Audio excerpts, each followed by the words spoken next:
नमस्कार साथियों, मैं आपका दोस्त अशफाक अहमद और आप देख रहे हैं देशभक्त चैनल। ये जो 2024 के लोकसभा चुनाव होने वाले हैं, तो उसमें जो विपक्ष है वो अपना रणनीति बना रहा है और भाजपा अपनी रणनीति बना रही है। तो जो भाजपा का रणनीति है तो वो क्या क्या टारगेट कर रहा है, तो उसका अभी एक्टिविटीज देखिए, वो चालू है अभी। तो मोदी जी जो है वो कैसे काम करते हैं, तो उसका एक झलक आपको समझ में आएगा कि इनको पता है कि वोट एक जगह से पूरे वोट नहीं मिलते हैं। जीतने के लिए थोड़े थोड़े वोट भी कहीं कहीं से मिले, उसको इकट्ठा करना है।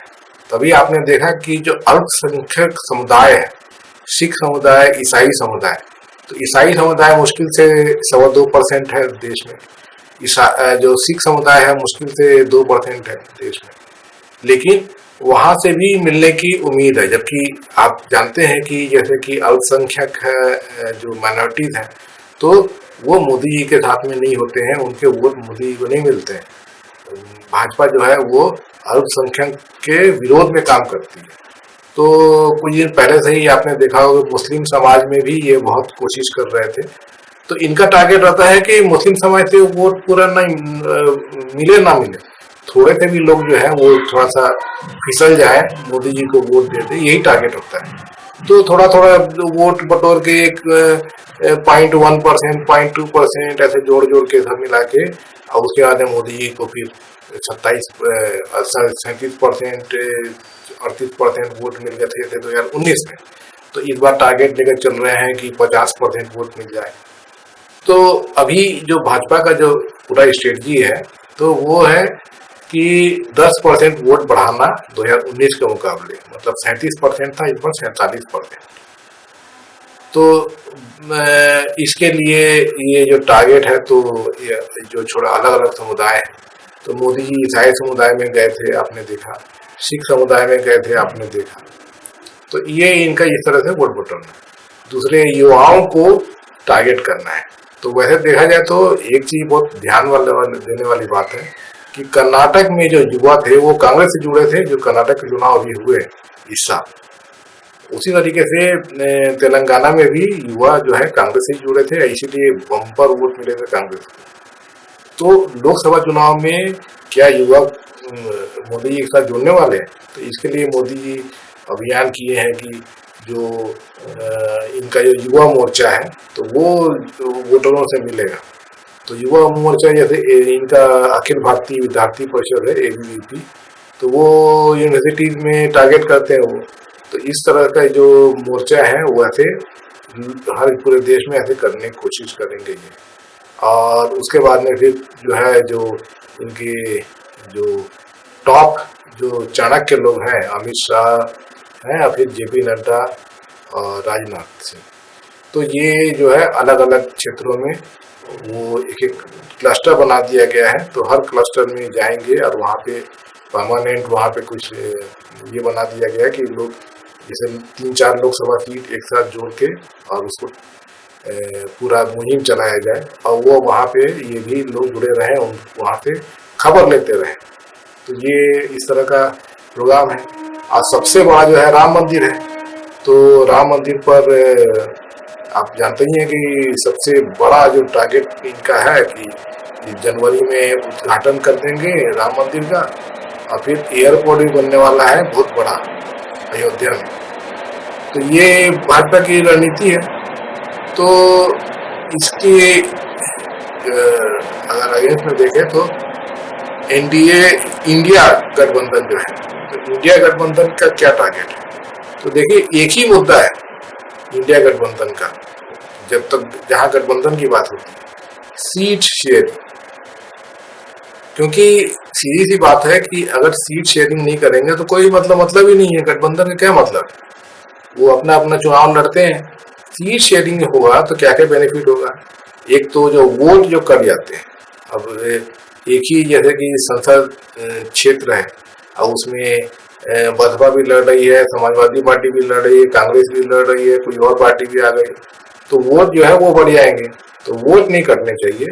तो एक संसदीय क्षेत्र से सिर्फ एक ही उम्मीदवार रहे जो मजबूत रहे, जहाँ पे कांग्रेस मजबूत रहेगी तो कांग्रेस लड़ेगी, बाकी लोग जो है अपने वोट शिफ्ट करेंगे कांग्रेस की तरफ।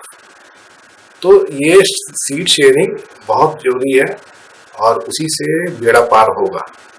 तो सीट शेयरिंग कहाँ कहाँ पे होगा, तो जहाँ जहाँ पे कांग्रेस का डायरेक्ट फाइट है, तो वो जो राज्य हैं जैसे कर्नाटक है, उसके बाद में मध्य प्रदेश, छत्तीसगढ़, राजस्थान और कुछ हद तक दूसरे भी और राज्य हैं। अभी जैसे तेलंगाना भी अब जुड़ रहा है, तो क्योंकि वहाँ पे बीआरएस जो है वो कम्प्लीटली वाइप आउट हो गया दिखता है। तो ऐसे यहाँ पे तो सीट शेयरिंग का कोई मतलब नहीं है क्योंकि कांग्रेस ही लड़ेगी। लेकिन फिर भी अब जैसे कि मोदी जी का आप देखेंगे कि 0.1% वोट के लिए भी पहुंच जाते हैं। तो ये जो जैसे कि दूसरे क्षेत्रीय दल हैं वहां से उनके वोट अगर ना कटे, वो भी जैसे कि उनके भी 0.1%, 0.2% वोट जुड़ जाते हैं तो फायदा तो मिलेगा ना। अब जैसे कि मध्य प्रदेश का ये बोलते हैं कि वहां पे अभी जो विधानसभा चुनाव हुए थे तो उसमें समाजवादी पार्टी भी पहुंच गई और जेडीयू भी पहुंच गया था, तो कुछ तो वोट काटे थे ना, तो वो नुकसान ना हो तो इसके लिए जो है समझौता बहुत जरूरी है। तो ये कांग्रेस वाले जो डायरेक्ट फाइट बीजेपी के साथ वाले सीट हो गए, और बाकी जगह जो है तो बाकी जगह बिहार, महाराष्ट्र, ये दो राज्य जहां पे सबसे ज्यादा भाजपा को नुकसान होने का चांस है और होगा।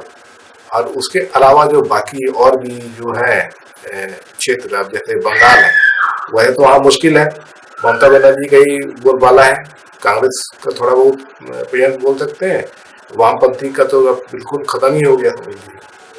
तो जो भी है वहाँ पे समझौता जरूरी है। यूपी में बहुत जरूरी है, भले ही यूपी से उम्मीद कम है लेकिन फिर भी जितनी भी सीट आ पाए उसके लिए समझौता बहुत जरूरी है। एक तो ऐसी कमजोर है यूपी, और ऊपर से ये अगर सीट शेयरिंग नहीं होगा, समझौता नहीं होगा, तब तो बंटाधार है। तो ये रणनीति जो है इंडिया अलायंस की, सिर्फ सीट शेयरिंग जो है वो बहुत महत्वपूर्ण है और बहुत सही तरीके से होना चाहिए, नहीं तो फिर खेल बिगड़ जाए। तो इसके अलावा इंडिया गठबंधन का और क्या मुहिम हो सकता है, तो ये जो जैसे कांग्रेस है, तो कांग्रेस ने अभी एक भारत न्याय यात्रा भी चालू कर दी है, जो राहुल गांधी मणिपुर से लेके मुंबई तक जाएंगे। तो वो एक बड़ा काम होगा, जैसे भारत जोड़ो यात्रा हुआ था कन्याकुमारी से कश्मीर, तो ये नो डाउट उससे राहुल गांधी की छवि बहुत अच्छी बनी थी, उन्होंने बहुत बड़ा काम किया। तो ये जो न्याय यात्रा जो होगा तो ये भी जरूर बिल्कुल फायदा तो पहुंचाएगा ही, और ये 14 राज्यों से होके जाएगा 85 जिलों से, तो काफी बड़ा ये मुहिम बोल सकते हैं। इसके अलावा जो गठबंधन का जो समीकरण है, तो उसमें जो मेन राज्य जहाँ पे ज्यादा मतलब भाजपा को नुकसान होगा, तो बिहार, महाराष्ट्र, ये दोनों दिखते हैं। और उसके अलावा ज्यादा नुकसान वाला ये वैसे तो तेलंगाना भी जो है अब जुड़ गया है, जहाँ पे अब भाजपा सिर उठाने की कोशिश कर रही थी, कांग्रेस ने दबा दिया। और कर्नाटक में तो डायरेक्ट फाइट है कांग्रेस का, लेकिन फिर भी वहां पर भी क्या है कि जो पिछले बार बहुत ज्यादा सिर्फ 4 ही सीट आई थी कांग्रेस को 2019 में, तो इस बार टारगेट 20+ का है। एकदम उल्टा हो जाएगा कि जहां भाजपा जो है 2019 में जबरदस्त तरीके से 22 सीट जीती थी, तो इस बार कांग्रेस उल्टा करने की कोशिश करेगी, तो वो देखा जाएगा।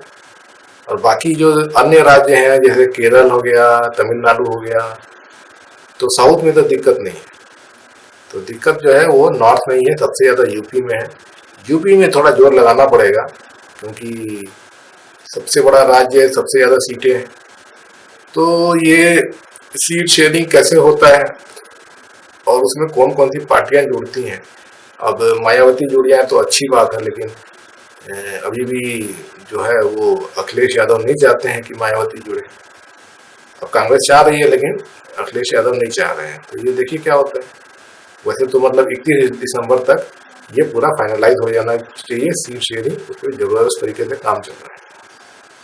तो देखते हैं, ये सब चीज तो हो गया। अब उससे ज्यादा इम्पोर्टेंट क्या मुद्दा है? उससे ज्यादा इम्पोर्टेंट है कि जो भाजपा की नीति है, जैसा आप जानते हैं डिवाइड एंड रूल, तो एक तो लोगों को लड़ाना भिड़ाना कि एक वर्ग को, एक समाज को दूसरे समाज से लड़ाना और फिर वोट बटोर लेना, उसके अलावा पार्टियों को तोड़ना। तो उसके लिए इनका ईडी सीबीआई वाला काम आप देखते ही हैं कि महाराष्ट्र में कैसे हुआ और कैसे नेता टूटे एमपी में, कर्नाटक में, दूसरे राज्यों में।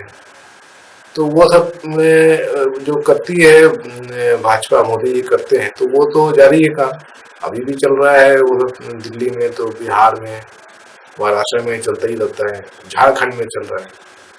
तो ये एक बहुत बहुत बड़ी रणनीति होती है। तो उससे कमजोर किया जाता है विपक्ष को, और विपक्ष से नेता भी तोड़े जाते हैं। तो एक तो ये रणनीति हो गया। दूसरा क्या है कि ये इंडिया अलायंस को होने ही नहीं देना या तोड़ देना। तो इसके लिए फर्जी खबर चलाना कि नीतीश कुमार तो नाराज हो गए हैं, हाँ, ये कोई दूसरा नेता कुछ और बोल रहा है, तो इस तरह का फर्जी खबर चलाना, और अंदर की खबर लेना कि अंदर में क्या चल रहा है इनका, और उसको जो है फिर गोदी मीडिया पे उछाल देना। तो इस तरह का वो रणनीति ये तो उठाते ही हैं और ज्यादा उठाएंगे। तो इस पे कितना जो है वो इंडिया गठबंधन जो है वो अपने आप को संभाल पाता है, ये भी देखने वाली बात है।